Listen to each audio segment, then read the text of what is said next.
The following episode can be viewed on the YouTube channel Bernie or Bust Television.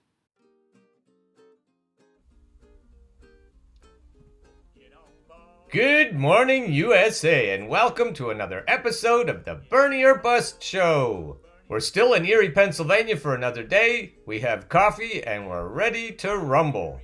We need to stick a fork in Elizabeth Warren's campaign, and we need to make sure everyone understands, as we were trying to do yesterday, why she's still in the race. And the other big loser on Tuesday was another ex-frontrunner, Elizabeth Warren. She finished fourth. She had barely half the votes of the third-place finisher, Amy Klobuchar. If you have barely half the votes of Amy Klobuchar, no offense to Amy Klobuchar, No. Not good. Not good. So officially, Elizabeth Warren's presidential campaign is still going. Nobody believes really it means anything. In fact, we can't say at this point what exactly Elizabeth Warren is running for. We're going to try to answer that question, Tucker, but you raised a good question, very valid question. Maybe she hopes to get a few delegates she can exchange for a cabinet job if the Democrat wins. Maybe she wants to sabotage Bernie Sanders because he's a sexist by siphoning votes from him. Or maybe she just likes traveling around giving speeches with lots of servants around her and flying on private planes, which she loves to do. But one thing for certain, Warren is not running for president because she thinks she can become president because she can. Despite that, in her non-concession speech last night, and this is very telling, Warren bragged about taking half the bank account of a broke college student to finance her doomed ambitions. Watch this. Young woman came up by herself, and she said, I'm a broke college student with a lot of student loan debt. And she said, I checked and I have $6 in the bank. So I just gave $3 to keep you in this fight. That's what we got to do. We got to stay in this fight with people who are counting on us. She's literally begging money from the indigent to continue a campaign that can't win. It's not really a campaign at that point. It's a religious movement or a cult or something. But really, did it even happen? Is the story real? Who knows? Warren has been caught lying about so many things we can actually check. Just imagine what she says when she can't be caught. I mean, really. So it's tempting to say that Warren collapsed, that her campaign died because she lies a lot, but that's actually not the case. Warren's been lying for a long time. She pretended to be an American Indian. Remember that? That happened before she launched her campaign. Voters knew it. And yet, for a while, she was the Democratic frontrunner. So clearly, Democrats were willing to forgive her fabrications. No. She destroyed her campaign for a different, much more interesting reason. Warren fell apart for the same reason that Beto O'Rourke did. Because in place of a message, an actual message that unites people around ideas and policies, she went all in on wokeness. All in. Every public appearance brought out a new facet to her remarkable wokeness. Okay, Tucker, I think you went off the deep end there. I think we have a better solution to this quandary. I think we have a better answer to this question. Here is a comment from yesterday's Bernie or Bust show from Kinky. Keep in mind, Wall Street Pete, Klobuchar, Elizabeth, and Biden are all playing an important role right now. They're perfectly splitting the conservative right wing, aka centrist, vote, ensuring Bernie's clear pathway to final victory. So let's hope they all stay in for a while, at least until the public understands that Bloomberg is a racist Republican. I know, it's like strategic whack-a-mole. Fun, huh? And this is how I responded. The problem with them all staying in is that it will lead to a brokered convention. If that happens, Hillary could actually be the nominee. Bloomberg just announced that he is considering Hillary as his running mate. Keep in mind that Elizabeth will never give her delegates to Bernie. They all, other than Yang and Gabbard, are working together to make sure Bernie doesn't get to 50% plus one, and then Elizabeth wants to be somebody else's Veep. So Tucker, that's why she's in it. Now your explanation for why she failed is that she was too woke, and that's not a completely off-base assumption, but the real reason she failed is because she catered on Medicare for all. She showed the progressive base that she's not truly a progressive. So here's that article about Mike Bloomberg considering picking Hillary as his running mate. Mike Bloomberg is considering making Hillary his running mate, a source close to his campaign has told Drudge Report. Polling found the Bloomberg-Clinton combination would be a formidable force to take on Trump in the race for the White House. And that's their whole shtick. They are trying to say that two right-wingers are going to win in swing states. And that's just ludicrous. This whole thing is just ludicrous. Bloomberg is only going to take votes away from Bernie so that he can achieve 50% plus one. That's why he's there. And then they can give it to Hillary if they want. They could make Bloomberg Hillary's running mate. It doesn't matter. They could make Mickey Mouse the candidate. They have no expectation whatever. I don't know what polling they're talking about, but it's not right. If you see it, let me know in the comments. The only point of having anyone other than Bernie as the nominee is that then they can give it to Donald Trump and then they go home happy. Bernie is the existential threat. There isn't any other point than to take it away from Bernie. They don't care who else gets it really, as long as it isn't Bernie. Now, who is this they I'm talking about? Max Blumenthal and Aaron Mate have done some work about that, and we'll see that with RJ Esco here on the 0 hour. Because you, in a different way, uncovered what I think I discovered too, which was a network of people who take care of each other and some disturbing overlaps with the Budaj campaign and what Budaj represents, big donors and what they represent. So are you able to talk about that for a minute out there? Yeah, well, they're really, Juan Guaido is the perfect kind of analog to Pete Buttigieg in a lot of ways, who is the self-proclaimed winner of Iowa and New Hampshire, even though he won neither. And the Iowa caucuses were sabotaged, whether it was by a mistake or deliberately by a network, which is very closely aligned with Pete Buttigieg, his campaign, and also the kind of cultural milieu that he represents. It's starting to rain, so let me get under some cover here. The network really starts with this figure, Tara McGowan, who is a 33-year-old consultant who really represents, I think, the future, not just of the Democratic Party, but of politics in general, because she is unashamed to pilot online disinformation campaigns. She was vaulted kind of out of nowhere, celebrated in all kinds of Silicon Valley media, and cultivated by a Silicon Valley billionaire named Reid Hoffman, who's the founder of LinkedIn. Reid Hoffman and his kind of in-house political strategist, Dimitri Melhorn, have spun out a series of online operations, which include Acronym, the dark money nonprofit that Tara McGowan runs.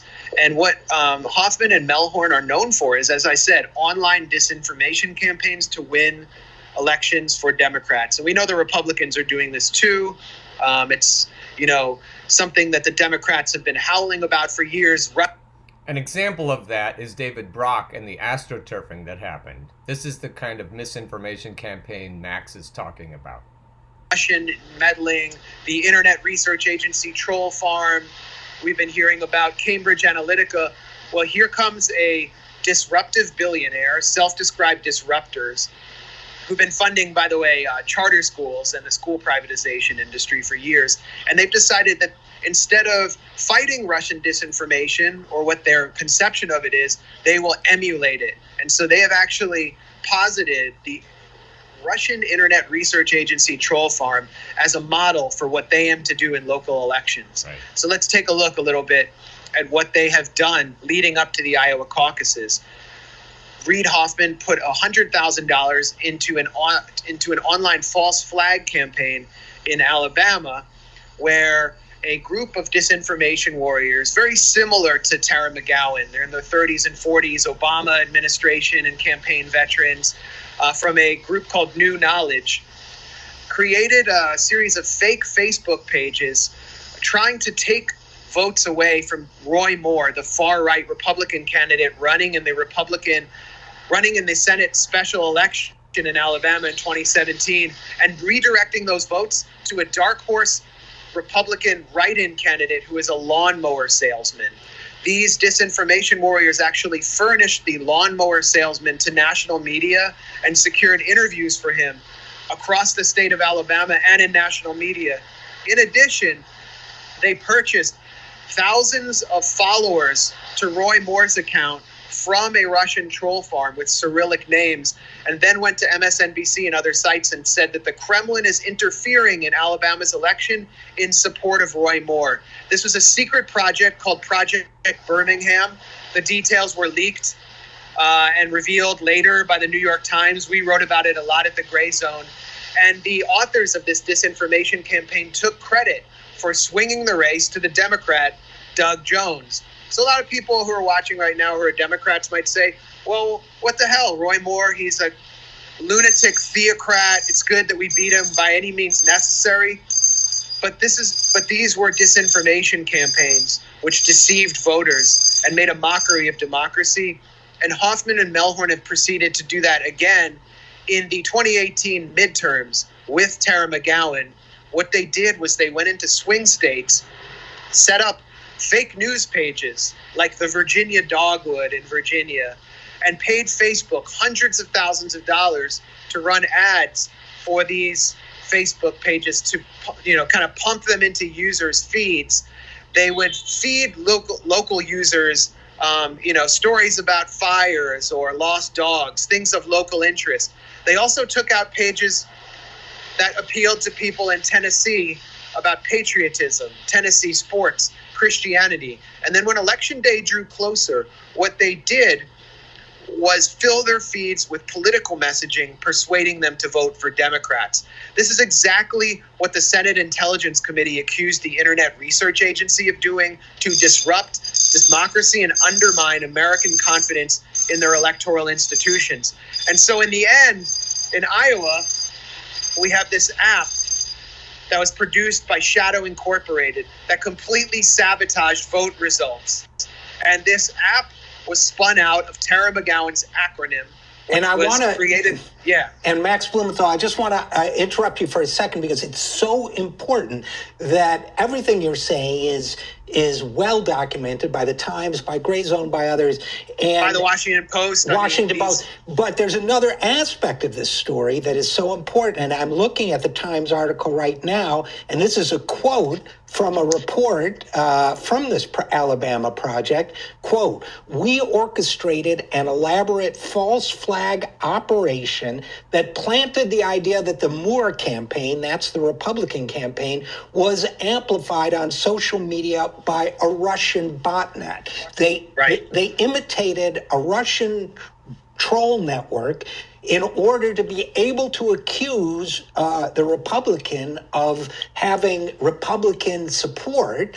Russian support, and which amplified, the fear over Russian interference in our elections. They did this deliberately. They did this knowingly. They did this in a way that amplified the fears that, among other things, Robbie Mook then made a few bucks off of by training both Republicans and Democrats in Iowa how to, quote unquote, avoid Russian interference. So this whole Russian dimension of it, to me, is critical.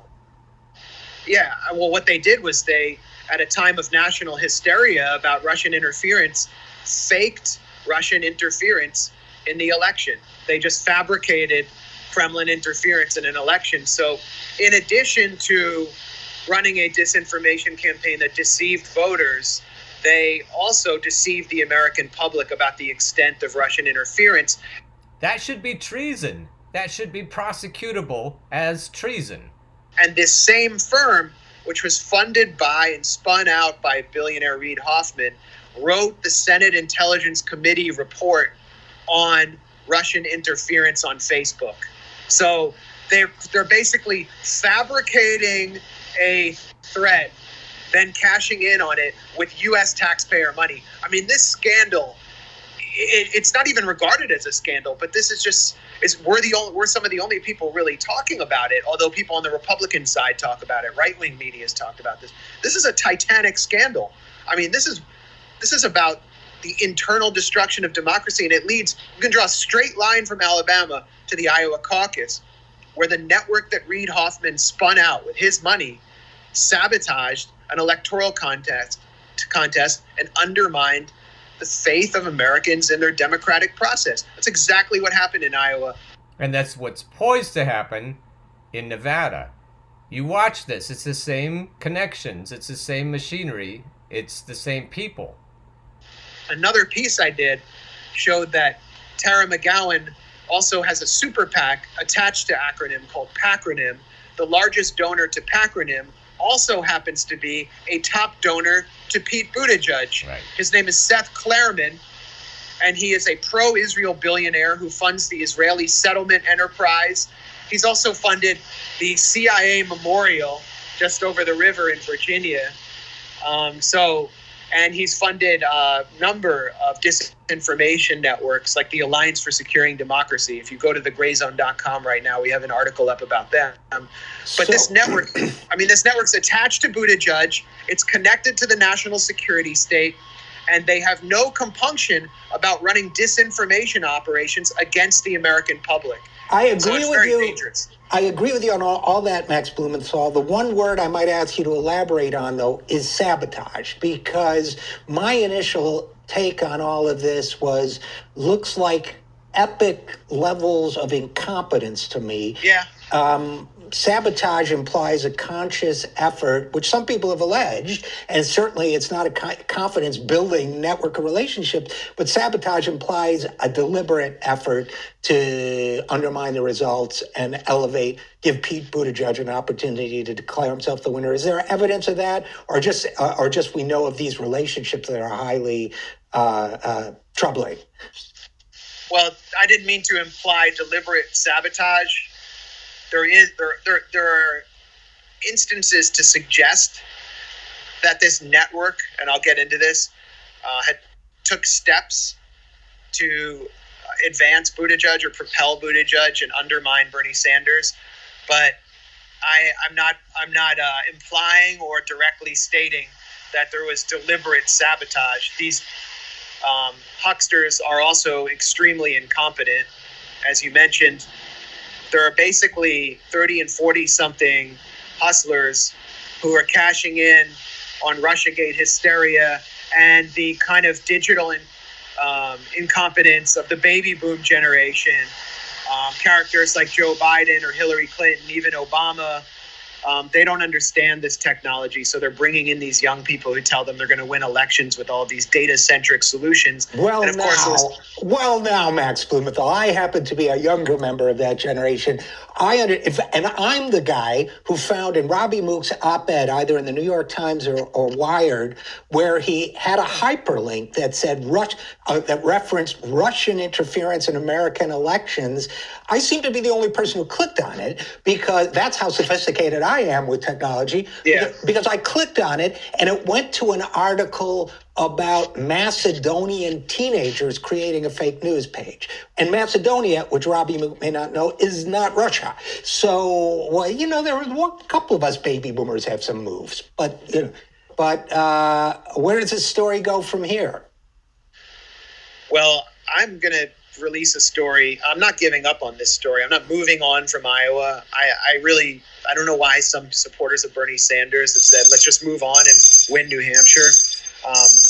This is a titanic scandal, and I'm going to keep following this story. And I should have a story out about Robbie Mook and his Defending Digital Democracy Network that field tested the voting systems in Iowa and got the precinct chairs battle ready. I think there's a story that hasn't been told there.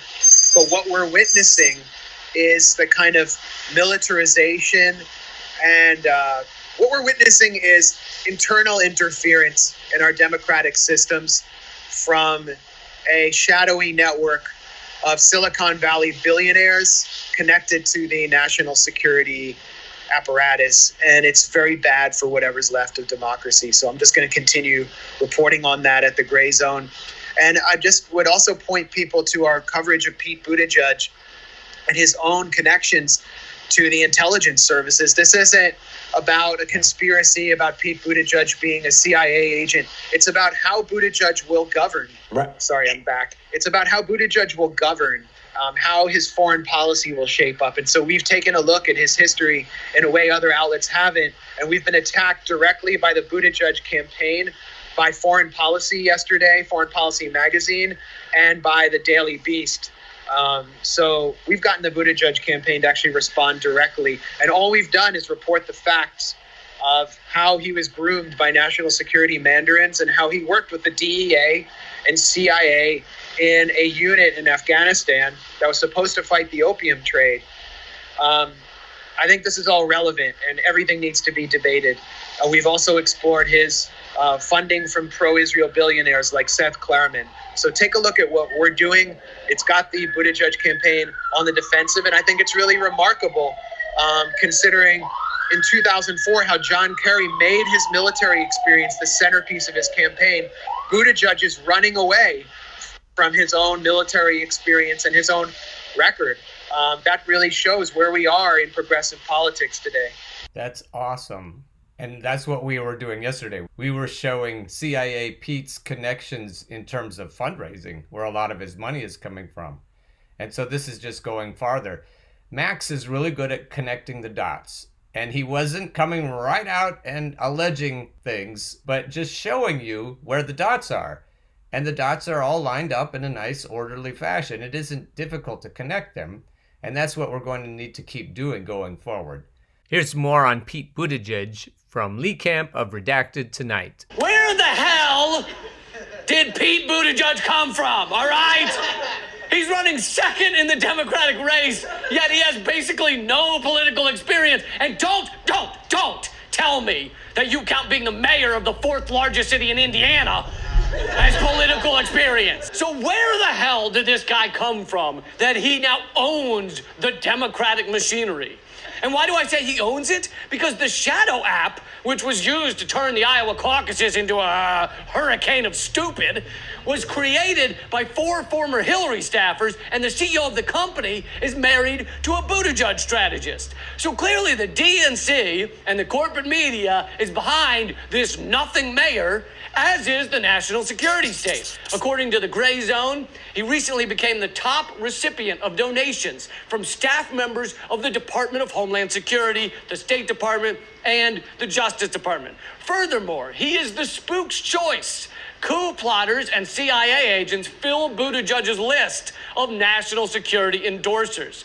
The Buttigieg campaign published a list of 218 endorsements from foreign policy and national security professionals. So who is Nathaniel Myers? Myers currently works as a senior advisor for the U.S. Agency for International Development's Office of Transition Initiatives in Washington, D.C. Now, that's the fancy pants way of saying he works to destabilize and create coups in countries the U.S. is annoyed with, places like Venezuela, Nicaragua, Iran, Cuba, Bolivia. When those coups are successful, they often collapse the countries and then put in place a fascist asshole. When the coups aren't successful, like in Venezuela, they still kill tens of thousands of people due to economic sanctions. And this guy was the best man at Buttigieg's wedding. I think that means something, all right? Like, even if you don't know someone at all, if you find out the best man at their wedding was Sean Hannity, you know that person is a bag of dicks. Mayor Pete also worked at McKinsey Consulting, where he was employed by Blue Cross Blue Shield and the Defense Department. He helped big insurance and big military further exploit your average American. So I guess I was wrong when I said he wasn't prepared to be president. Exploiting average Americans sounds like pretty good training. Back to the comments, we understand why Elizabeth is going to stay in it. We understand why Pete's there. We've talked about this all along. We know what Bloomberg's trying to do. We know how he's doing it. Tim Black has some ideas on that. And we're in a war to remove him from office. And just this morning, 3 members of the Congressional Black Caucus endorsed Bloomberg, including U.S. Congressman Gregory Meeks of New York, who joins me now. Congressman, thank you. So this is fresh news. We love news around here. Why did you, there's several candidates still running. Why do you pick the mayor? Well, because he is the best person to beat Donald Trump. He's got a great plan and a great ability to communicate that plan. And I believe that he's the person that can bring this country together. He knows how to conduct and run a huge corporation, so he can do it with this country. He has the ability to talk about issues that are important to average, everyday Americans, because he's one that, he wasn't given his money like Donald Trump was. He earned it the old-fashioned way. He built it so he could relate and understand as a result to open doors for others so that they have that opportunity. For me personally, you start talking about wealth creation and closing that wealth gap for African Americans. He's the one that's been talking about that. Great speech that he had in Tulsa, talking about trying to make sure that there's another million or so African Americans becoming homeowners, opening doors for business opportunities for African Americans. That is tremendously important. And he's the one candidate that has been talking about it and knows how to get it done. He's also the one candidate that gave to my campaign back in New York City when I was running to run. He's also the one candidate that can fund me in my upcoming candidacies.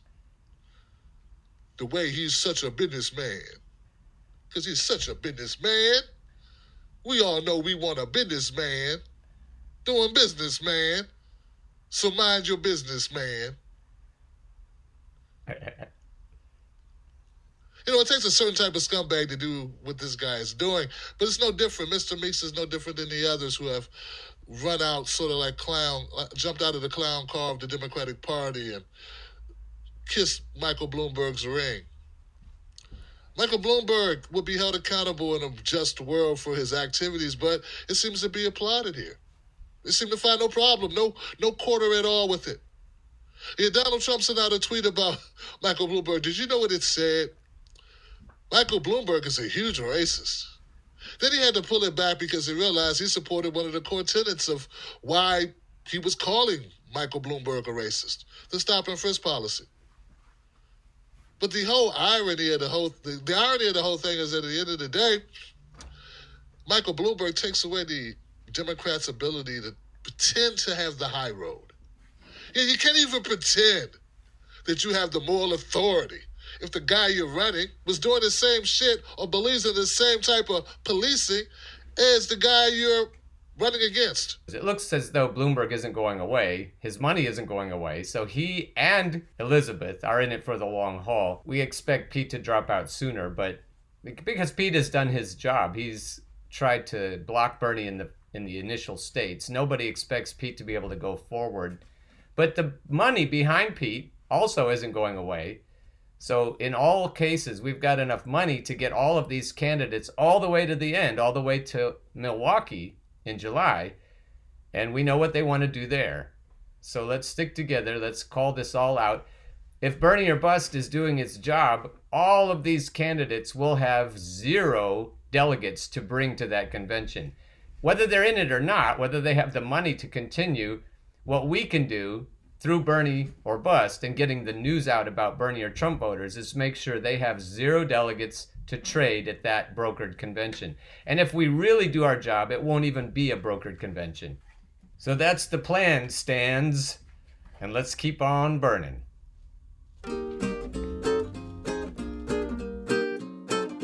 Get on board the Bernie or Bust train. Come get on board the Bernie or Bust train. Once you hear that clickety-clack, there ain't no time for turning back. Go get on board the Bernie or Bust train.